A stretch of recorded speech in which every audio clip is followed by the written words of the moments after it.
camera comparison. Very, very nice.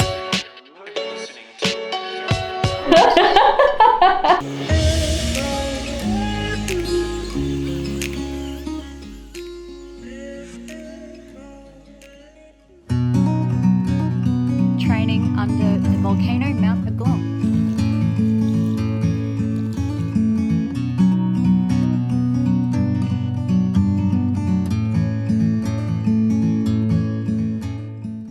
I have the worst pregnancy brain, and I have come all the way out to the platform to film Adam today underwater, and have realised I didn't put the memory card in the camera. No, I don't want to tell him. Adam, there's no memory card in the camera. Oh, baby. Such a perfect day. Why do we always do this? This is baby brain.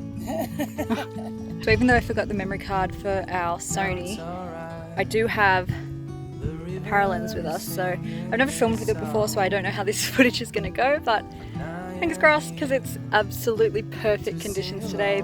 The water is just crystal clear, there's no current, so if I can get some nice shots, it would be very, very nice. The river is singing his song, and I am here to sing along,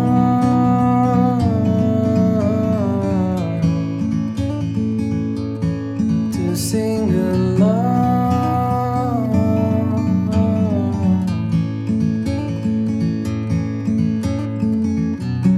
I won't stay where I don't belong. I never really love watching Adam dive, if I'm honest.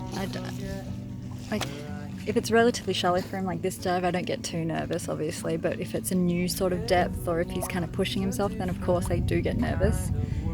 I think also since being pregnant, I get a lot more, I think a lot more about it, I guess, especially knowing that Ellie's going to be around comps and stuff, and trying to decide what we do with Ellie at comps. Like, does she come watch the dives? Does she not? Singing his song, and I am here to sing along. Now it's alright. The river is singing his song, and I am here to sing. Ah, good. So I just did a dive to 90 meters with the monofin, so 90 meters constant weight. Felt very nice, except I was having a chat to Julia just after the dive, and we had a very emotional heart-to-heart conversation. And like, there's a lot of aspects of my diving that are not. They're holding me back, or they're like habits or techniques that I've developed over the years that just like restricting me from going further. They're making my dives longer or more uncomfortable or whatever.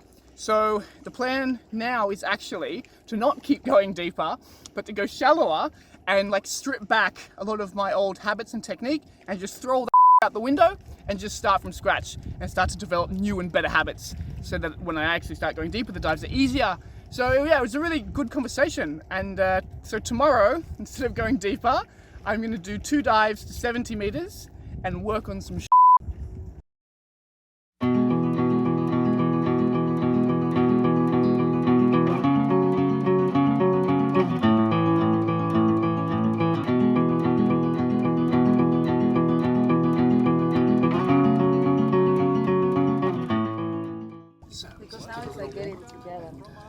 do 70 meters constant weight, just playing with different freefall positions. So that's the plan for the day. Why are you talking so quiet? Because Johan is breathing up over Inside my mind, instead of trees, the kids were climbing up telephone antenna poles. Their mothers sat on brown park benches and were waiting to get old.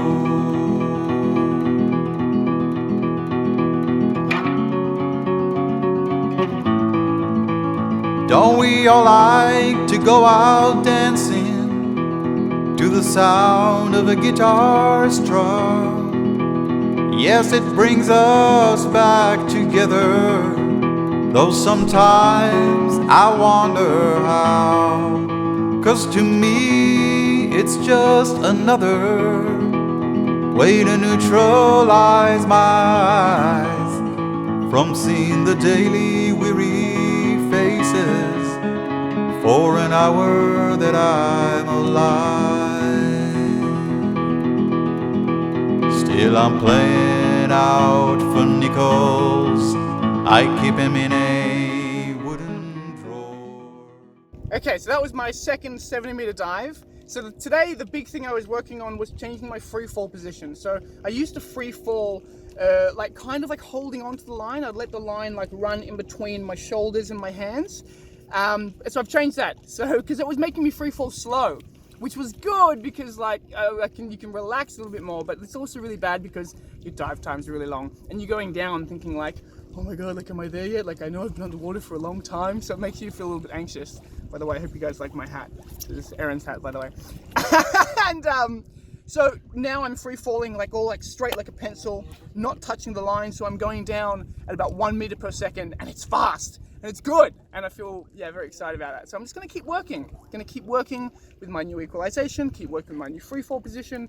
And just like I was saying yesterday about my Take you seriously. Why can't you take me seriously? This is a serious talk, Aaron. And my new descent style of finning. So there's 3 big new things that I'm working on all together, and we're just gonna keep it shallow for maybe another week or 2, just while I work on those things. But I'm very excited, very happy. So right now we're in Ahmed. So we're actually staying in a smaller town called Tulumban.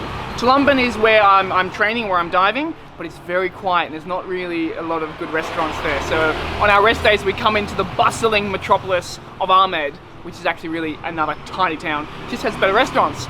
So that's what we're doing today. We're basically just cruising around and feasting all day. That's about it. And I gotta get a few more dive supplies. I need to make a new neck weight. So I'm gonna go get the materials I need to make a new neck weight, because my old one's falling apart.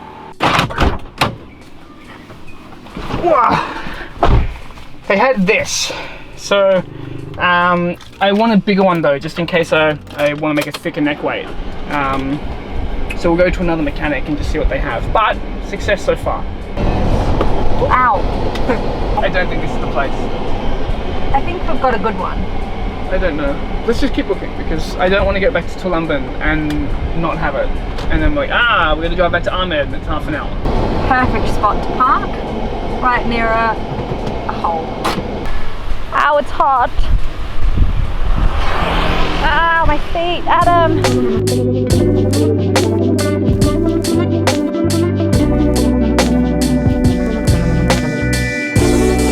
So I bought 4 different sizes just in case, like, I don't know, just in case one was too small. I bought, there's 18 inches, 20 inches, 24 inches, and 26 inches.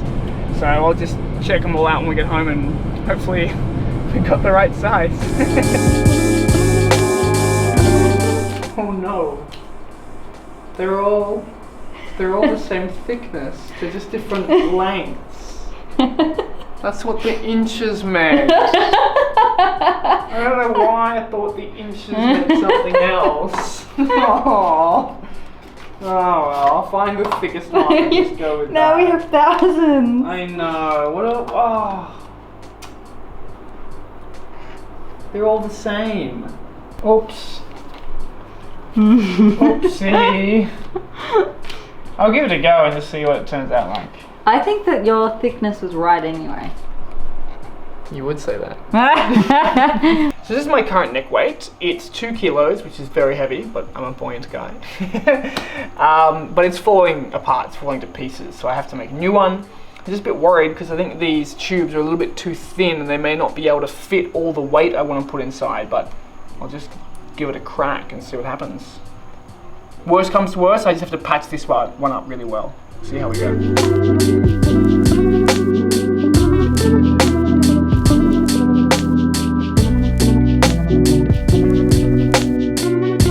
Just realised that the tubes I bought are not going to be thick enough to hold all the weight I want, so I will keep hunting and hopefully find more tubes or other tubes And in the meantime, I will just repair my falling to pieces neck weight as best I can. But just so you know, making a neck weight is very simple. You get the inner tube from a bike, you fill it with lead shot, like little lead pellets, and you get like the clip from a backpack, feed it through the neck weight, and then basically tape it down with electrical tape, and then bang, they clip together and there's your neck weight.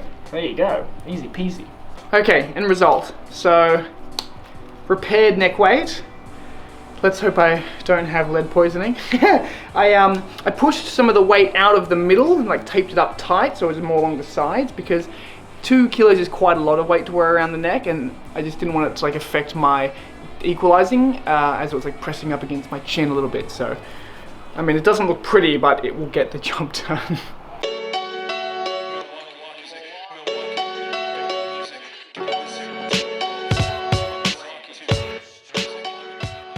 Hello. So we are going to go for a little explore. There's a little dive site in the area that I've actually wanted to check out for years, but I've never actually gone and done it. So we're going to have a little swim around and see what that's like. And then while we're at it, we're going to check out, we're going to do like a camera comparison. We have a Paralenz camera here, and anytime you see, oh, there's a car. And anytime you see depth or the degrees in the bottom right hand corner, that's the Paralenz footage. And anytime you don't see it, then it is our DSLR's footage. So we're shooting with a Sony A7S Mark II in a Nauticam housing, and we'll do a shot-by-shot comparison, Paralenz to the Nauticam. We're using the Paralenz for audio now, so you can get an idea of what the sound quality is like. And with both cameras, we're going to be shooting in 1080p at 30 frames per second.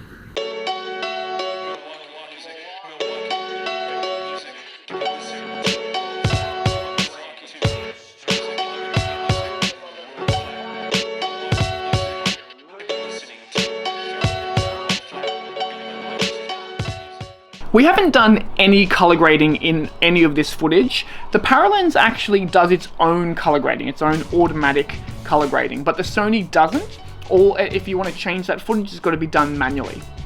In this clip, I've done a little bit of color grading in the Sony footage just to show you what can be brought out in that camera. We are actually quite new to color grading and we're just learning the ropes, and we welcome all and any advice, please.